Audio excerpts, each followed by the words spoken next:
केसरिया से मन जोगी हुआ रे, दिल झूमे देखो मतवारा हुआ रे, केसरिया से मन जोगी हुआ। हर पल मनाओ केसरी त्योहार। विमल, बोलो जुबान केसरी। नमस्कार, बहुत स्वागत है आपका। आप देख रहे हैं प्रहार, आपके साथ मैं हूं सलोनी श्रीवास्तव। मेरा और प्रहार में सबसे पहले बात पाकिस्तान के झूठ के पर्दाफाश की। शाहबाज ने सोचा कि ट्रंप के सामने भारत को कोस देंगे तो तालियां मिलेंगी, लेकिन हकीकत यह है कि शाहबाज बोलते बोलते इतना बहक गए कि यूएन का मंच भी पाकिस्तान की हार का गवाह बन गया। शाहबाज शरीफ ने दावा किया कि उन्होंने जंग जीती है और फिर अपनी ही हाथों से भारत के लड़ाकू विमानों को गिराने की कहानी जोड़ दी। अब या तो उन्हें इतिहास की समझ नहीं है या फिर तथ्यों से कोई मतलब ही नहीं है, क्योंकि जब एयरबेस राख हो चुके हों, आतंकियों का जनाजा उठाना पड़े और उनका सबूत दुनिया ने देख लिया हो, तो कोई भी प्रधानमंत्री खुद को विजेता नहीं कह सकता। सिर्फ शाहबाज शरीफ कह सकते हैं। भारत ने वहां सिर्फ दावों का जवाब नहीं दिया, बल्कि शाहबाज शरीफ को कायदे से धो दिया है। और मजेदार बात यह है कि पाकिस्तान की संसद ने ही उनके झूठी जीत की पोल पहले ही खोल दी थी। आज प्रहार में हम आपके सामने एक एक वीडियो सबूत लेकर आए हैं, जहां पाकिस्तानी सांसद खुद ये कबूल कर रहे हैं कि वो कैसे पिटे हैं, और बताएंगे कि कैसे वैश्विक मंच पर शाहबाज का ये प्रोपेगेंडा भारत ने फेल कर दिया है। दूसरी खबर, ट्रंप की उस पलटी की जो न सिर्फ अमेरिका की नीति पर सवाल खड़े करती है, बल्कि आतंक के खिलाफ खड़े हर देश को ठगा हुआ महसूस कराती है।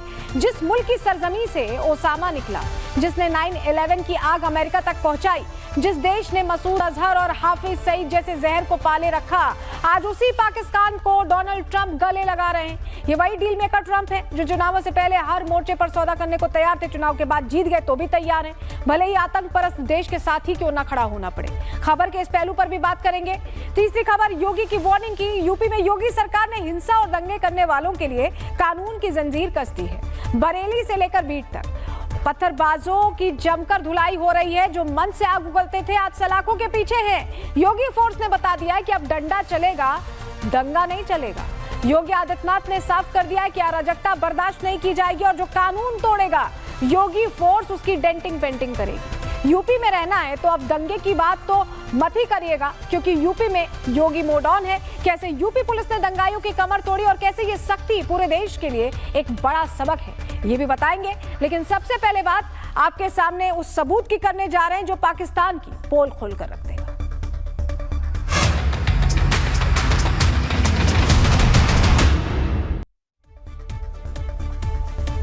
तो चलिए प्रहार की शुरुआत करने जा रहे हैं और आपको बताएंगे कि भरे यूएन में कैसे पाकिस्तान की इज्जत की बैंड बाजा और बारात निकाली गई है। और इस सब के बीच शाहबाज आज कहां छिपकर बैठे हैं, उनकी लाइव लोकेशन भी ट्रेस करेंगे। चलिए शुरुआत कर रहे हैं, क्योंकि शाहबाज की बैंड बजाने के बाद पेटल गहलोत आज किस तरह खुशी में गिटार बजा रही है, वो तस्वीरें भी हम आपको दिखा रहे हैं। और साथ ही बताएंगे कि कैसे भारत की पेटल ने मरियम के चाचा जान का जुलूस निकाला है। पूरी खबर बताएंगे, लेकिन उससे पहले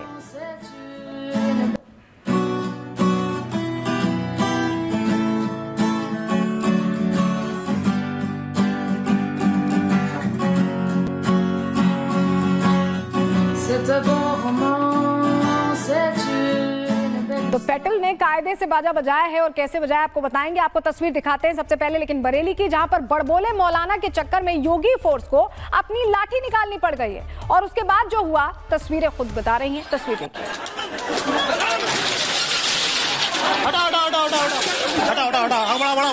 अरे ये बुढ़ा मर जाएंगे यार, अरे रहने दो बढ़िया।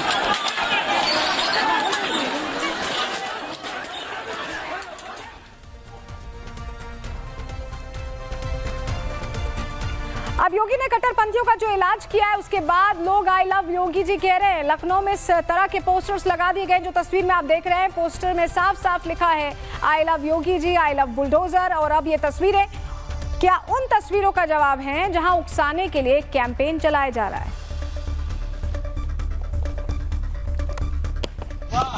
क्या बात है, अरे बाबा जी जय हो, I love you Baba in bulldozer.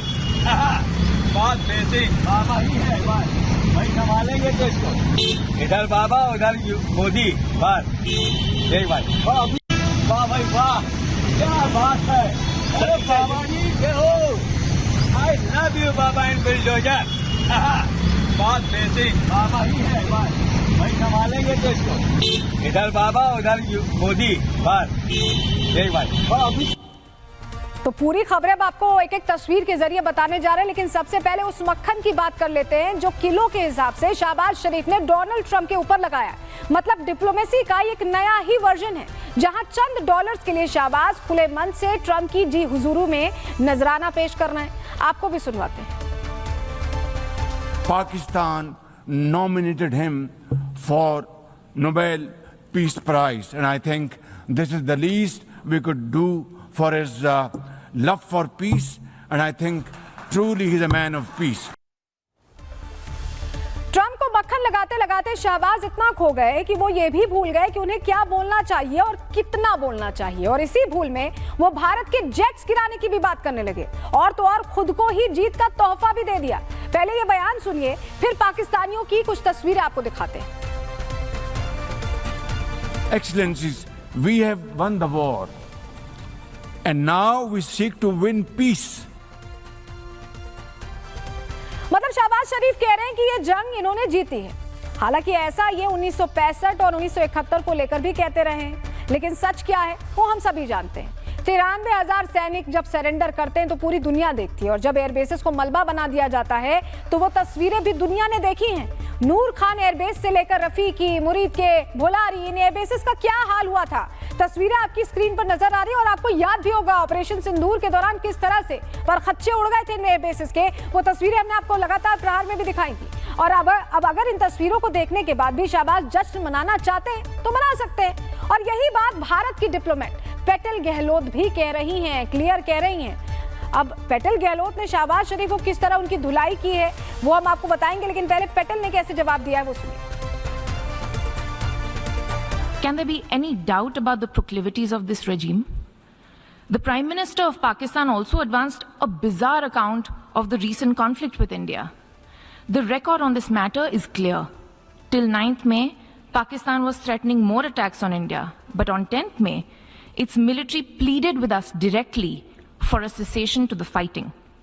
The intervening event was the destruction caused to multiple Pakistani air bases by Indian forces. The pictures of that damage are, of course, publicly accessible. If destroyed runways and burnt out hangars look like victory, as the Prime Minister claimed, Pakistan is welcome to enjoy it. The truth is that, as in the past, Pakistan is responsible for a terrorist attack on innocent civilians in India. We have exercised the right to defend our people against such actions and have brought the organizers and perpetrators to justice. और पाकिस्तान की संसद में operation सिंदूर का खौफ तो आज तक नजर आता है। तस्वीरें भी वहां की कहानी बयां करती हैं, लेकिन ट्रंप को नोबेल दिलाने के चक्कर में शहबाज शरीफ और उनका क्राइम पार्टनर मुनीर दोनों ही अपनी हैसियत से बड़ी बातें करते हुए सुनाई देते हैं। लेकिन हमारे यहाँ एक कहावत है कि अगर बंदर के हाथ नारियल दे भी दिया जाए तो वो उसे तोड़े बिना मानेगा नहीं, और यही शहबाज ने किया। यूएन के मंच से सत्य का नारियल फूट ही पड़ा, और उनके मुंह से निकला कि अगर हम ना रोकें तो न्यूयॉर्क की सड़कों पर आतंकियों की भीड़ लग जाए। सुनिए जरा। Pakistan's sacrifices are probably the biggest around the globe. It must be respected and appreciated because we are a bulwark. Had these terrorists not been encountered by us, they would have been roaming on the streets of New York and London and God knows Far East. So I think this is our humble contribution, not only for the people of Pakistan, but the people all over the world. देखिए, अब Trump की बातों में 50-50 सच है। मतलब आधी बात सच है, आधी बात झूठ है। झूठ ये है कि पाकिस्तान ने किस तरह आतंकियों को रोके रखा है। हाँ, ये सच है कि पाकिस्तान में आतंकियों की आबादी बहुत ज्यादा है। ग्राफिक्स के जरिए कुछ नाम अब हम आपको बता देते हैं जो पाकिस्तान में पाले पोसे जाते हैं। एक लंबी फहरिस्त है, आपके सामने वो जानकारी रख रहे हैं। लश्कर-ए-तैयबा देखिए, वहीं पर अपना पूरा संगठन चला रहा है, वहीं पर भर्ती होती है, वहीं पर ट्रेनिंग होती है। जैश ए मोहम्मद का नाम भी है, तालिबान का नाम भी है, हक्कानी नेटवर्क का भी नाम है, अल-कायदा का नाम है, तहरीक-ए-तालिबान पाकिस्तान का नाम है, बलूचिस्तान लिबरेशन आर्मी वहां पर है, जमात-उल-अहरार है, Islamic state, ISKP Khorasan province आपने सुना होगा, ये भी वहीं पर एक्टिव है। तो ये पाकिस्तान की पूरी जो हुक्मरान है वो इन्हीं को सपोर्ट करती है। सारा पैसा जो आवाम के लिए आता है इन्हीं को देती है। लंबी फहरिस्त है वहां पर, जो आतंक का पूरा एक तरह से फैक्ट्री की तरह वहां पर चलाई जा रही है। अब पाकिस्तान में इन आतंकियों का पालन पोषण कौन करता है? पाकिस्तान में इन आतंकियों के अब्बू जान कौन है? इस सवाल का जवाब आपको इस तस्वीर में मिल सकता है, जहां ऑपरेशन सिंदूर में तबाह होने के बाद आतंकियों के जनाजों पर आंसू बहाने खुद पाकिस्तान की सेना पहुंची थी। मतलब आपने अपने पाले पोसे गए आतंकियों को मिट्टी में मिलता देखकर कैसी तस्वीर आ रही है, कैसा दर्द आ रहा है, ये देख रहे हैं आप। और ये तभी बिल से बाहर भी आए जब अटैक ऑपरेशन सिंदूर के दौरान हुआ। ये तभी की तस्वीर है और ये पाकिस्तानी सेना का असली चेहरा है, जहां आतंकियों से इनका सीधा गठजोड़ है। और ऐसा नहीं है कि आतंकियों के जनाजे पर ये गलती से पहुंच गए या फिर इक्का दुक्का सैनिक ही पहुंचे हों, बल्कि हकीकत तो ये है कि आतंकियों के जनाजे पर जाने का ऑर्डर सीधे मुल्ला मुनीर की तरफ से आया। आप सोच कर देखिए, एक देश का सो कॉल्ड आर्मी चीफ आतंकियों के जनाजे में आने का ऑर्डर अपनी सेना को देता है। यकीन ना हो तो खुद सुनिए। और इधर जीएचके उसे आर्मी चीफ ऑर्डर जारी करता है कि इन शुहादा के ताबूतों को सलामी दी जाए। कोर कमांडर इनके जनाजे में शरीक होगा, फजाइया इनके जनाजों पर पहरा देगी। आर्मी के जवान अपनी वर्दी के अंदर इनको सलामी पेश करेंगे। 25 साल सब्र, हिम्मत। लेकिन अब सबसे बड़ा सवाल तो यह भी उठता है कि क्या आज डोनाल्ड ट्रंप इस आतंकी देश के साथ खड़े हैं? और ट्रंप की ऐसी क्या मजबूरी है जो इन्हें एक आतंक परस्त देश के साथ उठना बैठना पड़ रहा है? क्या पैसों का लालच इतनी बड़ी वजह हो सकती है? क्या डोनाल्ड ट्रंप आज 9/11 को भूल चुके हैं? क्या डोनाल्ड ट्रंप ये भूल चुके हैं कि हजारों निर्दोष अमेरिकियों को मारने के पीछे जिस आतंकी का हाथ था वो मेड इन पाकिस्तान आतंकी था? ये सारी चीजें क्या डोनाल्ड ट्रंप के दिमाग से बिल्कुल उतर गई हैं? उनके बिल्कुल ख्याल में नहीं। क्योंकि जो डोनाल्ड ट्रंप साल 2024 से पहले खुद ये बात कहते थे कि पाकिस्तान आतंकियों का देश है, वो आज इस मजबूरी में ये सारा नाटक कर रहे हैं। क्या ट्रंप कोई बड़ी चाल चल रहे हैं? क्योंकि ट्रंप पाकिस्तान के आतंकी सोच से तो पूरी तरह वाकिफ हैं और वो खुद ये बात कह भी चुके हैं। उनका ये बयान सुनिए। Pakistan has also sheltered the same organizations that try every single day to kill our people. We have been paying Pakistan billions and billions of dollars. At the same time, they are housing the very terrorists that we are fighting. But that will have to change, and that will change immediately. No partnership can survive a country's harboring of militants and terrorists who target U.S. service members and officials. It is time for Pakistan to demonstrate its commitment. अब Donald Trump और पाकिस्तान के बीच जो unwanted chemistry नजर आ रही है उसकी पूरी एक टाइमलाइन आपको ग्राफिक्स के जरिए बताते हैं। ट्रंप ने 2017 में पाकिस्तान को धोखेबाज कहा था। उन्होंने पाकिस्तान को दी जाने वाली सहायता रोक दी थी। 2025 में ट्रंप ने शहबाज शरीफ और आसिम मुनीर के साथ मुलाकात की। ये मुलाकात असाधारण सार्वजनिक गले लगाने के रूप में देखी गई और दोनों नेताओं ने सुरक्षा और आतंकवाद विरोधी सहयोग पर चर्चा की। शहबाज शरीफ ने ट्रंप को शांति का चैंपियन कहा। ट्रंप ने पाकिस्तान के तेल भंडार विकसित करने का समझौता किया। अमेरिका पाकिस्तान को चीन से दूर करना चाहता है, ऐसा लगता है। ट्रंप प्रशासन ने पाकिस्तान के साथ व्यापार सौदा भी किया है। पाकिस्तान के लिए तेल का आयात सबसे बड़ा खर्च है। ट्रंप की चीन के प्रति शत्रुतापूर्ण नीति पाकिस्तान को अमेरिका के करीब ला सकती है। पाकिस्तान को इसका कोई ना कोई दाम तो चुकाना ही होगा, फ्री में तो है नहीं सब कुछ। ट्रंप की शख्सियत बताती है कि वो पाकिस्तान से कुछ और चाहते हैं। अब वो क्या चाहते हैं ये समय के साथ पता चलेगा, लेकिन ये सच है क्योंकि अमेरिका जैसे देश को पाकिस्तान भला क्या दे सकता है ये भी हम जानते हैं। जो पाकिस्तान चीन के चिल्लरों पर जिंदा रह रहा हो वो भला ट्रंप को क्या दे पाएगा? ऐसे में गंभीर सवाल है कि ट्रंप पाकिस्तान को गले क्यों लगा रहे हैं? क्या ट्रंप पाकिस्तान को एक तरह से कॉलोनी बनाने के चक्कर में है? क्या पाकिस्तान भविष्य में यूनाइटेड स्टेट्स ऑफ अमेरिका का 51वां स्टेट बनने जा रहा है? रिपोर्ट के जरिए आपको बताएं।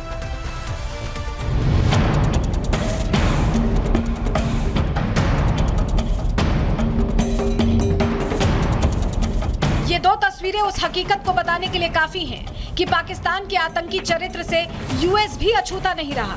डोनाल्ड ट्रंप आज जिस मुल्क के प्रधानमंत्री को गले से लगा रहे हैं उस मुल्क के हाथ निर्दोष अमेरिकियों के खून से रंगे हुए हैं और इस बात को खुद पाकिस्तान में बैठे आतंकी गर्व से स्वीकार करते हैं। इस्लाम उसामा बिन लादेन हो वो भी इसी मट्टी पे नजर आता है। दिल्ली और बम्बई को कहलाने वाला अमीरुल मुजाहिदीन मौलाना मसूद अजहर नजर आते हैं। अब ऐसा भी नहीं है कि इस मिट्टी से निकले शहबाज शरीफ को गले लगाने वाले डोनाल्ड ट्रंप पाकिस्तान के इस आतंकी डीएनए से वाकिफ ना हो, क्योंकि उनका साल 2018 में किया गया एक पोस्ट तो यही कहता है। 1 जनवरी साल 2018 को किए गए इस पोस्ट में डोनाल्ड ट्रंप पूछ रहे हैं कि पाकिस्तान को किसी भी तरह की फंडिंग क्यों दी जाती है। ट्रंप ने साफ लिखा है कि पाकिस्तान ने अमेरिका को सिर्फ धोखा दिया है, वो आतंकियों के लिए एक स्वर्ग की तरह है। Pakistan has also sheltered the same organizations that try every single day to kill our people. Donald Trump जिस बात को तब कहते हैं, पेंटागन के पूर्व अधिकारी आज भी उसी बात पर कायम है। और डोनाल्ड ट्रंप ने पाकिस्तान जैसे आतंकी मुल्क के लिए जब पहली दफा अपने दरवाजे खोले और आसिम मुनीर उनकी दहलीज पर पहुंचा, तो अमेरिका के अधिकारियों को लगा कि ये सूट बूट में आया ओसामा है। Asim Munir is Osama bin Laden in a suit. The fact of the matter is, there is no amount of concession that can be given to Pakistan that is going to change the ideology of Asim Munir. Trump आज इस आतंकी देश को गले लगा रहा है, वजह चाहे जो भी हो, लेकिन ये उन अमेरिकियों के साथ अन्याय है जिसने इस देश की आतंक परस्ती को झेला है। लेकिन भारत आज भी इस आतंकी मुल्क की लगातार सर्जरी कर रहा है। सर्जिकल स्ट्राइक से लेकर ऑपरेशन सिंदूर तक पाकिस्तान को रुला रुला कर मारा गया है। सब कुछ कुर्बान करने के बाद 7 मई को भावलपुर के अंदर मौलाना मसूद अजहर की फैमिली के लोग, बहनें और बेटे और बच्चे। पाकिस्तान ने दुनिया को सिर्फ आतंकवाद दिया, भारत में भी इन आतंकियों ने हमेशा अपने नापाक इरादों को जमीन पर उतारने की कोशिश की है। और जब इनसे जवाब मांगा जाता है तो देखिए किस तरह मुंह छिपाकर भागते हैं। Border terrorism. When are you going to stop cross-border terrorism, Pakistan Prime Minister? Cross-border terrorism. We are defeating this. Trump ने आज इस आतंकी देश को गले लगाने से भी गुरेज नहीं किया, लेकिन भारत की कमिटमेंट पक्की है। भारत दुनिया की बेहतरी के लिए आतंक के हर उस किले को ध्वस्त करेगा जहां से मानवता को मिटाने का ख्वाब देखा जाता है। वहीं ऑपरेशन सिंदूर के बाद से ही पाकिस्तान पूरी तरह एक्सपोज हो चुका है और मुल्ला मुनीर के जनरल्स आतंकियों के जनाजे में किसके कहने पर पहुंचते हैं, इस बात का खुलासा खुद जख्मी जैश कमांडर कर चुका है। और इधर GHQ से आर्मी चीफ ऑर्डर जारी करता है कि इन शुहादा के ताबूतों को सलामी दी जाए। मतलब साफ है, आतंकियों की मौत पर उस रात मुनीर भी बहुत रोया होगा और यही वजह है कि आतंकियों के जनाजे में उसने अपनी नालायक आर्मी को रोने धोने के लिए लगा दिया और दूसरी तरफ अपने जूनियर आतंकियों को जिहाद के लिए ट्रेन करने लगा। मुल्ला मुनीर के डेप्यूटी आतंकी भी अब जिहाद का डंपर लेकर निकल पड़े हैं। पीओके में कश्मीरियों को जिहाद के लिए भड़काना शुरू कर दिया गया है।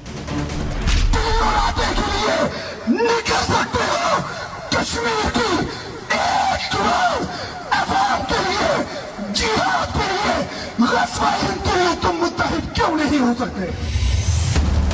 इस जैश के जख्मी आतंकी की बातों से ये तो साफ होता है कि दर्द गहरा है। मुल्ला मुनीर के इशारों पर भर्ती शुरू की गई है, लेकिन ब्रह्मोस की मार से करा रहे सीनियर आतंकी अब तक दिल में दुख के बैठे हैं और वो इस बात से भी वाकिफ हैं कि बाहर निकले तो अगला प्रहार अग्नि से होगा।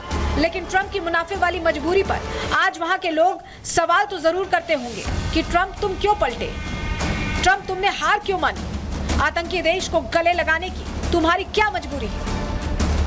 Bureau report, Republic Bharat.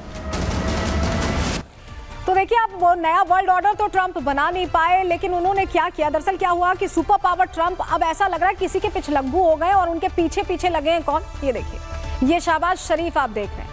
अब जो है ट्रंप बन गए हैं मुनाफा भाई।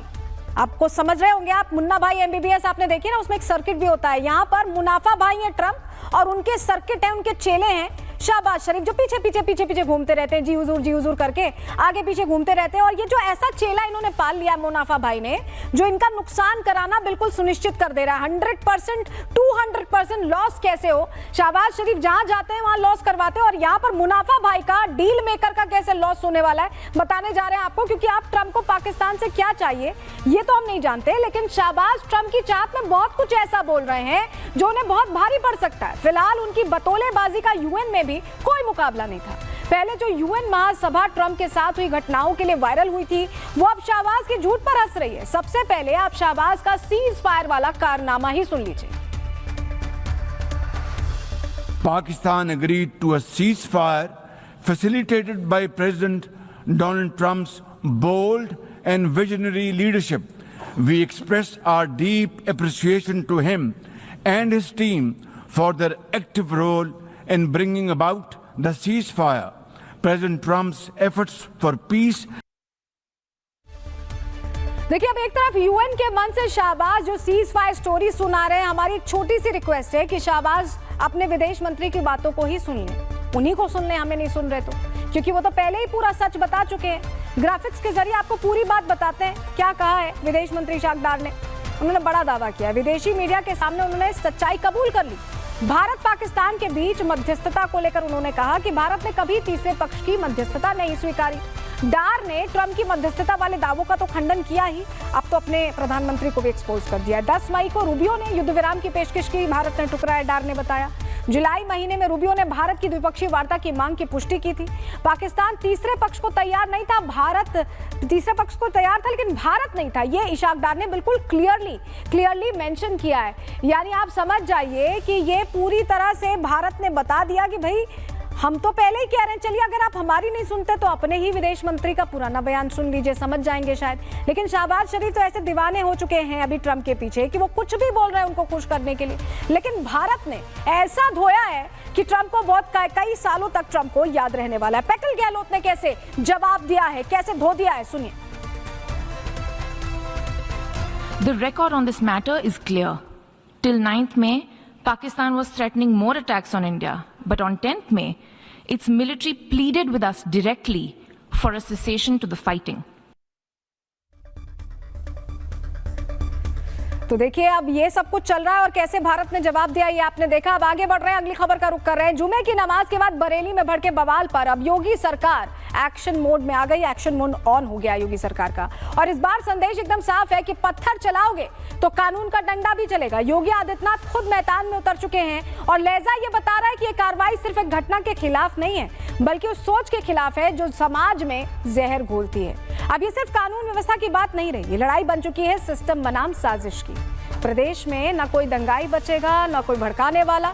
जिन हाथों से पत्थर फेंके गए अब उन्हीं को कानून की हथकड़ी कस रही है, और जो मन से आग उगल रहे थे ना, वो अब सलाखों के पीछे हैं। तो बरेली से लेकर बीट तक क्या है योगी सरकार का नया ऑपरेशन मोड, इस रिपोर्ट के जरिए आपको बता रहे हैं।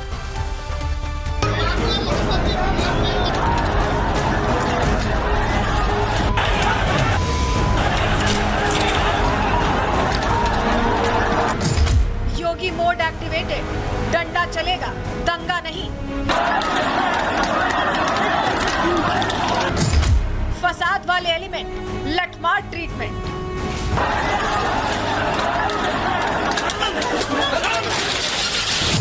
कभी कभी बुरी आदतें जाती नहीं लोगों की, तो उसके लिए उनकी डेंटिंग पेंटिंग करवानी पड़ती है कायदे से। बरेली में जुमे की नमाज के बाद माहौल बिगड़ा, पत्थरबाजी हुई, तनाव फैला, लेकिन प्रशासन पहले से मुस्तैद था।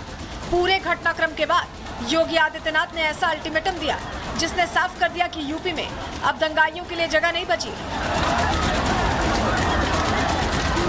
सीएम योगी का ये लहजा बेवजह नहीं है।